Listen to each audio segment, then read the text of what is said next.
سلام داداش، ممنون میشم ویدیو منتشر کنی. مرسی.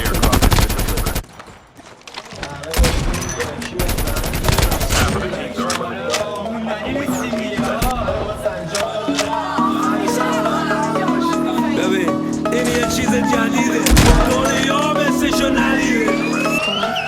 باز من یکی دید چیزش در آمد. کاش من انقدر بیپرس نبودم و وینچسترم هم روم بود تو بیزنس نبودم و شیفت این چیزت نبودم. زودتر دنبال پیشم با 16 سال پیش وقت داشت. ششم رای نداشت دنبال رد نبودم. سر زبونم چاق نبود از درونم داغ